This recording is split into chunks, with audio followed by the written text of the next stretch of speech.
गेल्या काही दिवसात उपमुख्यमंत्री अजित पवार महायुतीपासून अंतर राखून असल्याची चर्चा राजकीय वर्तुळात सुरू आहे। चित्रही तसंच आहे।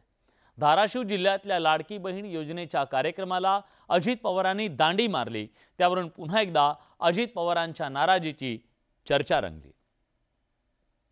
मुख्यमंत्री माझी लाडकी बहीण योजना, मुख्यमंत्री माझी लाडकी बहीण योजना, अरे आली आली आली लाडकी बहीण योजना। राज्याचे आरोग्य मंत्री तानाजी सावंत यांच्या परंडा विधानसभा मतदारसंघात शनिवारी लाडकी बहीण योजनेच्या कार्यक्रमाचं आयोजन करण्यात आलं होतं। या कार्यक्रमाला मुख्यमंत्र्यांसह दोन्ही उपमुख्यमंत्री उपस्थित राहणार असल्याचं सांगण्यात आलं होतं।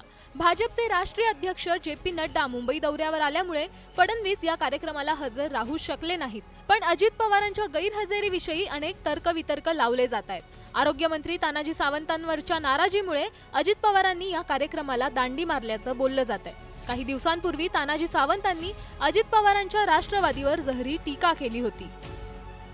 काँग्रेस राष्ट्रवादीचं आणि माझं कधी जमलंच नाही हे वास्तव आहे। आज जरी आम्ही कॅबिनेटला एकत्र बसलो तरी बाहेर जाऊन आम्हाला उलट्या होतात, सहन होत नाही, असं वक्तव्य तानाजी सावंतांनी केलं होतं। त्यावरून अजित पवारांची राष्ट्रवादी आणि शिंदेच्या शिवसेनेत वाद रंगला होता। त्या पार्श्वभूमीवर अजित पवारांनी जाणीवपूर्वक तानाजी सावंतांच्या मतदारसंघातील या कार्यक्रमाला जाणं टाळल्याची राजकीय वर्तुळात चर्चा आहे। ते तानाजी कुठे हे तानाजी कुठे, त्यामुळे ते तिची काय भाषा वापरतात ती पाहिल्यानंतर वाटतं यांच्या युतीमध्ये नक्की काय चाललंय। आता त्यांना ह्यांना बघून ओकार येते, त्यांना बघून काय होतं ते विचारलं पाहिजे। त्यांना ओकार येते, ह्यांना चक्क उलट्या होतात का असं विचारलं पाहिजे, मग कळेल आपल्याला काय आहे। परंडातील लाडकी बहीण कार्यक्रमाला केवळ मुख्यमंत्री एकनाथ शिंदे हजर होते। दोन्ही उपमुख्यमंत्र्यांच्या गैरहजेरीवरून राजकीय वर्तुळात सुरू झालेल्या चर्चेवर खुद्द मुख्यमंत्र्यांनीच हे स्पष्टीकरण दिलंय। आज कोणी पत्रकार म्हणतील अरे दोन्ही उपमुख्यमंत्री नाहीत, त्याच्यामध्ये अजून विरोधक राजकारण करतील, परंतु आपल्याला मी सांगतो मुंबईमध्ये नड्डा साहेब आलेत, भारतीय जनता पक्षाचे अध्यक्ष देवेंद्रजी तिकडे आहेत, अजितदादा त्यांच्या दुसऱ्या कार्यक्रमात आहेत। खरं म्हणजे एक टीम आहे आमची, ही टीम जी आहे हे टीम म्हणून आम्ही काम करतोय। लोकसभा निवडणुकीत महायुतीची मोठी पिछेहाट झाली। केंद्र आणि राज्याची सत्ता हाती असतानाही जनतेनं महाविकास आघाडीला कौल दिला।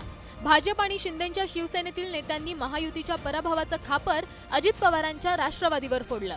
तेव्हापासूनच अजित पवार नाराज असल्याची चर्चा आहे। नुकताच अजित पवारांच्या राष्ट्रवादीने जनसन्मान यात्रा काढली होती।